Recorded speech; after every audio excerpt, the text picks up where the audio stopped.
রুদ্রনীল বাবু বলছেন? হ্যাঁ বলছি, নমস্কার। নমস্কার। বলছে আগামীকাল ভোটের দিন, অর্থাৎ জেলায় 3টি জেলায় কিন্তু কালকে ভোট, এবং ভোটের দিন উদয়ন গুহর গতিবিধিতে নিয়ন্ত্রণ নির্বাচন কমিশনের। ভোটের সময় নিজের এলাকাতেই থাকতে হবে উদয়ন গুহকে জানিয়ে দিল নির্বাচন কমিশন। এই মন্তব্য, কি মন্তব্য করবেন এই ব্যাপারে?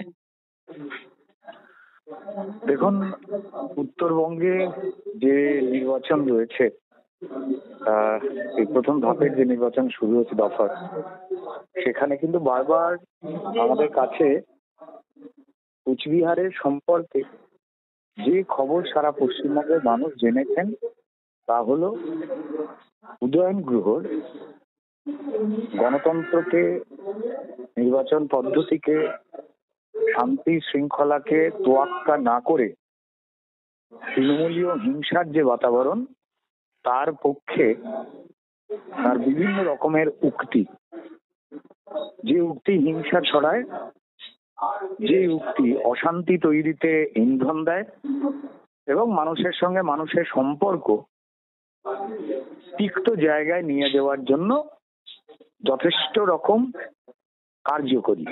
অর্থাৎ মানব সমাজের জন্য বা সভ্যতার জন্য উদয়ন গুহ বারবার যে কথা বলেছেন সেই কথা ভয়ঙ্কর বিপজ্জনক। তো নির্বাচন পরিচালনার ক্ষেত্রে দায়িত্বে থাকা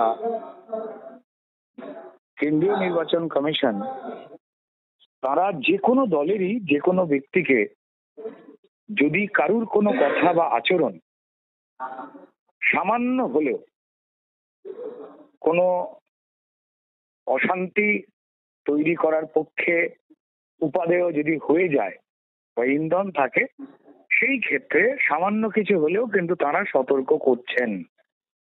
কিন্তু মুশকিলটা হলো, যেহেতু উদয়নবাবুরা তৃণমূলের অনুপ্রাণিত যে হিংসা পদ্ধতি, ভয় দেখানো, বুথ ক্যাপচার, ভোট লুট, বোমাবাজি, যা ভারতবর্ষের অন্য কোনো রাজ্যে হয় না, এত রক্তপাতও সারা ভারতবর্ষ জুড়ে যে নির্বাচন ঘটে সেখানে এত লাশও কোথাও পড়ে না, এত রক্তও কোথাও বয় না, যা শুধু একা পশ্চিমবঙ্গে হয়। এটা সিপিএম এর আমল থেকে শুরু হয়েছে এবং তৃণমূল সেটাকে আরো দুগুণ তিনগুণ করে তুলেছে সেই শিক্ষায় শিক্ষিত হয়ে।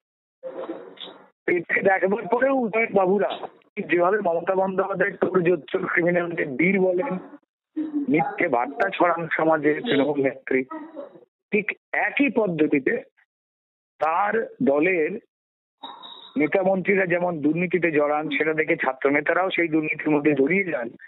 তেমনি হিংসার পদ্ধতিতেও কিন্তু এই উদয়ন বাবুরা তৃণমূলকে খুশি করে বড় চেয়ার পাওয়ার আশায় এই সমস্ত কথা বলেন এবং সমাজে অশান্তি ছড়ান। কেন্দ্রীয় প্রতিমন্ত্রী নিশীথ প্রামাণিককেও তারা মারধর করতে গিয়ে গিয়েছিলেন হই হই করে।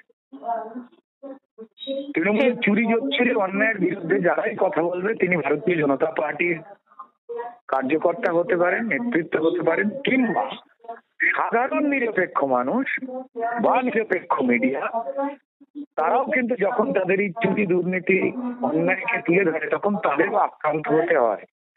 আর কুচবিহারে উত্তরবঙ্গের ক্ষেত্রে এই ঘটনা পরিচালনা করেন এই উদয়ন গুহ। আমরা যেটা সবাই জানি, কেন্দ্রীয় নির্বাচন কমিশনও তারা জেনেছেন, তারা তার ভয়াবহ রূপ কি হতে পারে সেটা জানেন। তো ফলত তারাই সিদ্ধান্ত নিয়েছেন। তাদের সিদ্ধান্ত ইলেকশনকে নিরপেক্ষ পদ্ধতিতে পশ্চিমবঙ্গে তৃণমূলীয় নীতি মেনে গুলি, বোমা, বন্দুক, ক্রিমিনালের বাইরে রাখবার চেষ্টা, যাতে গণতান্ত্রিক পদ্ধতিতে যে দলকে পছন্দ করে মানুষ যেন তার নিজের ভোটটা নিজে দিতে পারে তার পছন্দের দলকে, সেই পরিবেশ তৈরি করবার জন্য বদ্ধপরিকর।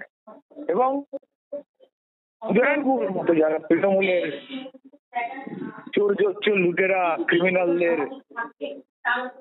বারবারন্ত করার পক্ষে যে নেতৃত্ব রয়েছেন, তাদের অবশ্যই ঘরবন্দি করে রেখে দেওয়ার যে সিদ্ধান্ত, এটা নতুন এর আগে অনুব্রত মণ্ডলকেও করা হয়েছিল। আপনারা নিজেরা সবাই জানেন যে তিনি যেভাবে হিংসাকে প্রশ্রয় দিতেন, পুলিশকে ধমকি দিতেন, গাঁজাকে যে ফাঁসানো, বোম বাঁধা, এই সমস্ত তার বাণী চরম চরম। এখন যদিও তিনি তিহাজের কম্বল জড়িয়ে সব পরিবারের তাকে নিয়ে বসে রয়েছেন, বাপ তো চাপা থাকে না, তো তাই এই একই পদ্ধতিতে যারাই করবে এটা, যারাই বিধি ভাঙবে তাদের এইভাবেই কন্ট্রোল করা ছাড়া পশ্চিমবঙ্গে তৃণমূলের প্রার্থীরাই তৃণমূলে ভোট দিতে পারে। আগেবার কর্পোরেশন ইলেকশনে আমরা দেখেছি সেই প্রার্থীকে কাঁদতে দেখেছি তৃণমূলের প্রার্থী, যে আমার ভোটটা তৃণমূল, এটা ঠিক হলো না, বুঝতে পারে না, তাই ঠিকই করেছে। এই ক্ষেত্রে রুদ্রনারায়ণ বাবু আপনাকে জানিয়ে রাখি, উনি এটাও সাংবাদিকদের মুখোমুখি হয়ে বলেছেন যে আমাকে আটকে রেখেছে তো কি হয়েছে, দিনহাটা এলাকায় এরকম 6,000 আরো অনেক উদয়ন গুহ আছে, সেটা দেখি তো। মমতা বন্দ্যোপাধ্যায়ের কথা প্রতীক ফলন। অনুব্রত মণ্ডল যখন কয়লা, পাথর, বাড়ি, গরু ইত্যাদি চুরি করবার জন্য জেল খাটছেন, কোর্টে তার পক্ষের উকিল দাঁড়িয়ে অনুব্রত মণ্ডল যে নির্দোষ সে বিষয়ে কোনো কাগজপত্র বা প্রমাণ দেখাতে পারছেন না, কোর্ট তখন নির্দেশ দিয়েছিল যে পরিষ্কার তদন্তকারী সংস্থা এই ধরনের ব্যক্তিদেরকে যেভাবে চায় সেভাবে পেতে পারে, তাই তিনি জেলে রয়েছেন। জেলে তো কেউ এমনি কাউকে পাঠানো যায় না, কোনো দলের ইচ্ছা হলো, কোনো ব্যক্তির ইচ্ছা হলো কাউকে একটা সোজা নয় যে জেলে পুরে দেবে। পুরো বিষয়, পুরো মামলাগুলোই, পুরো ঘটনাগুলোই, অপরাধগুলো বিচার হচ্ছে পরিষ্কার আদালতে, হাইকোর্টের নির্দেশেই পুরোটা হচ্ছে। নিরপেক্ষ জজ সাহেবরা, সম্মানীয় জজ সাহেবরা যে রায় দিচ্ছেন সেই রায় তৃণমূলের পছন্দ হচ্ছে না, কারণ তারা চোর লুটেরাকে তাদের সম্পদ মনে করে। আর ঠিক এই একই জিনিস, এই কথাকে মনে করিয়েই মমতা বন্দ্যোপাধ্যায় বলেছিলেন তৃণমূল নেত্রী যে এক অনুব্রতকে ধরলে কি হবে, আমাদের প্রত্যেক গ্রামে গ্রামে হাজার হাজার অনুব্রতকে আমরা জন্ম দিয়েছি। অতএব এটা তো সত্যি, যেভাবে পশ্চিমবঙ্গের হিন্দু মুসলমান সব কটা ধর্মের মানুষের, সব পেশার মানুষের, সব মতের মানুষকে তৃণমূল যে চুরি লুট করেছে এই হাজার হাজার অনুব্রতদের দিয়ে, সেইটা উনি তো কার্যত স্বীকার করলেন এবং মেনে নিলেন, যে কারণে তো উনি ওনাদের বীর বলেন। চালচোর ডালচোর জ্যোতিপ্রিয় মল্লিক যে গরিবের রেশন চুরি করেছে তাকে উনি ভালো ছেলে বলেন। সন্দেশখালীতে মা বোনেদের ইজ্জত যারা লুট করেছে শেখ শাহজাহানের পক্ষে উনি বিধানসভায় দাঁড়িয়ে কথা বলেছিলেন, তার পক্ষ নিয়েছিলেন।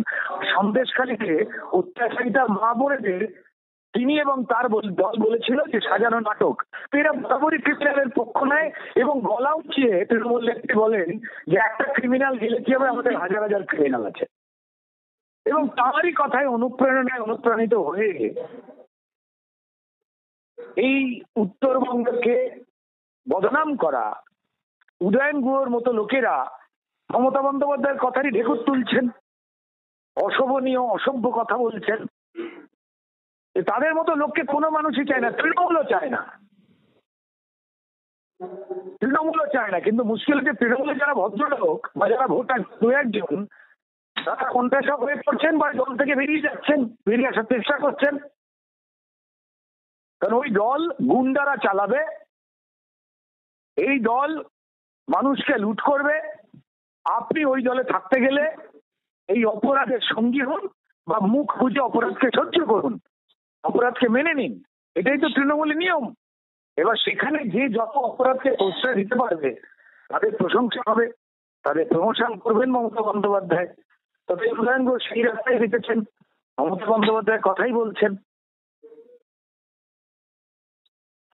ধন্যবাদ রজনীশ বাবু।